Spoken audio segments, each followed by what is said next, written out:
Беларусь, Могилев облысы, Рясно селосы. Әулие Касимир шіркеуі. Бұрын шіркеу қасбетінен осылай көрінетін. Тар және биік кіреберіс есіктің үстінде терезе бар. Ғимараттың ішінен бір қарап көрейік. Міне есіктің үстіндегі терезе. Қабырғаға терезенің сынғанын көруге болады. Олар кірпіштерді аяусыз сындырды. Қажетінен артық шетінен құлап кетті. Терезенің ашылуын түзетуге тура келді. Бірақ неге қосымша шағын терезе жасау керек? Терезе қажет болды, өйткені олар алдыңғы есікке бөлім жасады. Шіркеудің бұл ішкі қабырғасы кейінірек жасалған. Қабырғалар арасындағы түйіспеге қараңыз.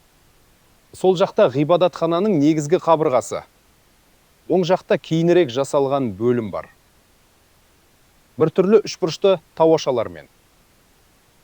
Бөлме басқа кірпіштен жасалған. Кірпіш әлдеқайда нашар. Кірпіш арасындағы қалың біркелкі емес тігістер. Мен саған екінші жағынан көрсетемін. Қабырға мен кейінірек қосылған қалқа арасындағы тігіс анық көрінеді. Қабырғалардың арасында кірпіш байлау жоқ. Кірпіш қатарлары сәйкес келмейді. Бұл бөлім кейінірек қосылды. Әдетте кіреберістің үстінде шіркеу хоры үшін балкон бар. Бұрын балкон немесе шіркеу хоры болған жоқ.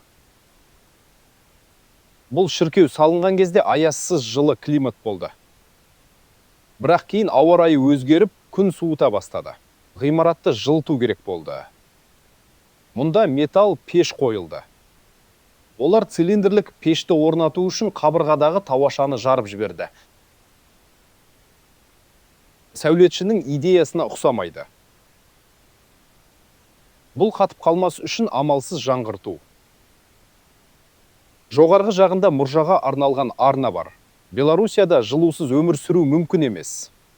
Барлық тұрғын үйлер мен қоғамдық ғимараттарды жылыту керек. Бірақ бұрын жылуды қажет етпейтін.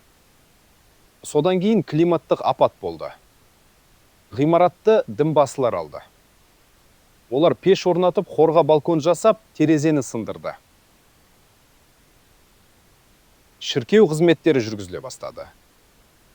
Бірақ бұрын бұл ғимараттың мақсаты басқа болатын. Ғимарат нақты практикалық тапсырма үшін салынған.